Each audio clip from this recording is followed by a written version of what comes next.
резултати, како што тоа се случи на локалните избори, а Социјалдемократскиот сојуз по локалните избори евидентно е дека е излезен од криза и тоа го покажуваат состојбите и на теренот, и на политичката сцена, и кај граѓанството со рейтингот и така натаму. Од ден на ден расте и рейтингот и консолидацијата на Социјалдемократскиот сојуз. Господин Еленовски, Вака имаше повеќе Јас би сакал да не се претворила во дуел меѓу двајцата, повелете. Апсолутно, само се одговорам на неговите тези, нели, вака, пошто се знаеме со години ќе бидам слободен и директен. Прво, вака, кога го слушам Стефче, мислам дека како некој представник на влада, бидејќи за нив има нетно да и покажуваат тие статистичките податоци, што било, кога било. Прашањето е што реалноста во Македонија е сосема различна. И затоа велам дека менталитетот и на крајот идеологијата на ВМРО и на СДС, овој сегашен што е, значи е иста. Значи они размислуваат на ист начин. И овде говориме за опозицијата. Не, добро, јас само во моментов немаме представник на теза владината партија. Добро, можеби не е фер, меѓутоа сакам само да кажам која е поентата наша. Значи за да се разберам. Некога ние зборуваме против СДС, обично нели како што се сака да од двете страни, од двете партии, најлесно е да те етикетираат. Значи кога збориш против едните, ти си со другите, кога збориш со другите, ти си со првите. Меѓутоа сакам да потенцирам дека нивниот менталитет е ист. Значи не кажуваат податоци, фактини се или како трети реформист во светот или не знам што се случило, кога се случило. Факт е дека државата тоне, дека ние не можеме да излеземе. И други држави, сите скоро држави во регионот, беа не во воен конфликт, беа во војна. Они излегува многу понапред се сега. И не може да се споредуваме со една Хрватска денеска, која што беше во дебела војна, или со една Словенија, мислам, не дај Боже. Значи, треба да ги гледаме реално работи. Дали кај нас нешто се случува реално како развој, како движење, како процес, или ние тапкаме во место и се создава една илузија меѓу двете партии, бидејќи се напаѓаат една со друга. Тоа е замислениот круг на нашиот граѓани. Последниот збор го имаат граѓаните.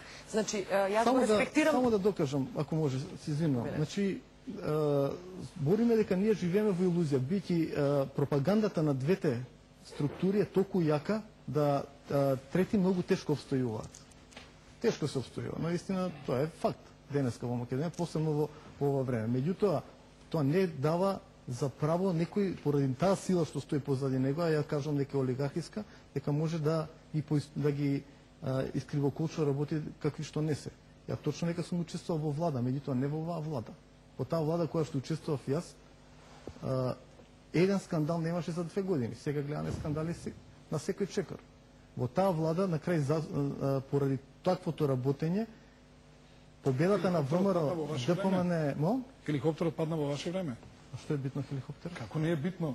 Тој хеликоптер паѓал затоа што не бил сервисиран како што треба, затоа што немал резервни делови како што треба, а 500 милиона денари ви земат од вашето министерство. Изборите немало скандали. Ваки наместување, прво тој хеликоптер падна во мисија. Не знам дали ја знаете разликата. Враќање од мисија. Не, тој беше во мисија. Да не беше во мисија, сосема друга ќе беше последица за семејствата. Не би сакал... Зашто падна и што каму одговор?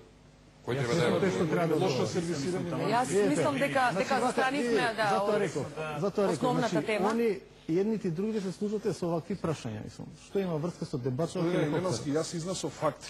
За? Кога зборувавме дали беше Проксима присутна 2002, ќе кажете дека не била. Дали имавме 15.000 внатрешно населени лица, ќе кажете дека не биле. Дали сме имале негативен раст на бруто општествен производ, ќе кажете дека не биле. Па и сега владата тврди дека има позитивен раст. Дали 2005 добивме статус кандидат, дали Америка не призна за граѓаните. Ние тогаш си рековме дека светлото на крајот на тунелот го видовме, дека Македонија ќе биде, дека е крај со нашите голготи.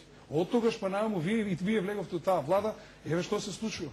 Ние не сме мрднати ни еден микрон како држава. Не, во таа влада да кажувате вие за црно сакала, ако може да се насочим исклучително на темата состојбите во опозицијата. Бидејќи немаме представник на владата, ниту тој може да дебатира во собствена одбрана. Состојби на одредена опозиција, значи или на политички простор во Македонија. Не случајно ние како партија, значи во Македонија не ги делиме партиите на леви и десни, бидејќи такви не постојат. Која е таа левица и десница, како што сака да бидат ВМРО, ДПМН и Социјалдемократскиот сојуз, кај што главни елементи на идеологија се партизација, партизацијата дали е таа левица или е десница, што се спроведува 20 на години. Господинот Додовски конкретно кажа дека се смета лично себе си дека припаѓа на десницата, значи не кажа дека припаѓа на центарот. Измешани се помеѓу, дури во светот веќе не постои таа класична подела на левици и десни. Дополнително во Македонија, во неја изградена демократија, во држава која што се спроведува масовна партизација од двете партии на ист начин, сличен, контрола на политички, медиумски простор, финансиски, на економија. Слични се манифестациите. Се прашање некој отишол понапред, некој поназад. Која е таа идеологија кога спроведувате владење, вие сакате да владеете, не да водите државата на недемократски начин, со манипулација на граѓани. И затоа велам, тоа за нас е едно исто. Кај во Македонија основната поделба треба да се случи на демократски партии и недемократски, транзицијските. Овие кои што ги гледаме, кои што се присутни, кои што се доминантни. Меѓутоа, граѓаните ќе мора да ќе се соочат со тој момент. Дали сака да продолжи уште 20 години вака Македонија, вие ќе покаже едни и други што можат и како можат, или ќе сакат малце поразлично да се однесуваме и да прифатиме модерни стандарди како што е например во една Европа. Имаат прилика граѓаните секако да се веројатно изјаснат на предстојните избори. Може би и ќе се фокусираат еве на останатите партии кои не припаѓаат на овие два блока. Повелете, господине Леновски. Така, маце, ако може да сумираме. Прво, уште ќе потенцирам нашиот став е дека македонската транзиција, ако се означи со паричка, двете страни на паричката се ВМРО, ДПМН и Социјалдемократскиот сојуз на Бранко Црвенковски, бидејќи таму не е сменет лидерот. Оваму бар имаше некаква промена на лидер.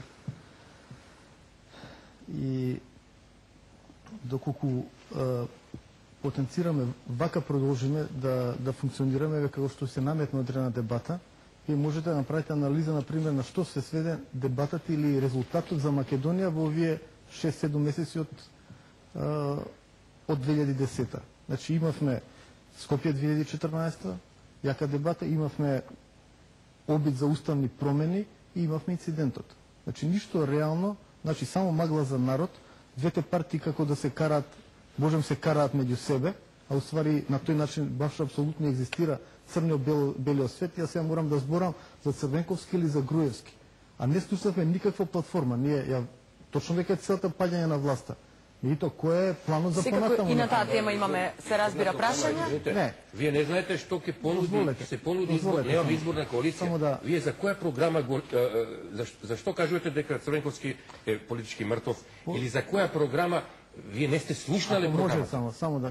Немам нешто да слушам после 20 години веќе. Од приказки ми е преку глава. Чуете, ќе видите која програма ќе биде. Видете, дозволете. Има да се исполни, да знаете. Кажете, еве, дали едно вие давате такви гаранции да не држиме на збор? Да. Сега имате сосем нов социјалдемократски сојуз. Не може да биде нов, кој е стар. Јас сум полев од нив. Јас сум најголемиот критизер, освен на ДПМН. Меѓутоа сега имате една сосема нова атмосфера.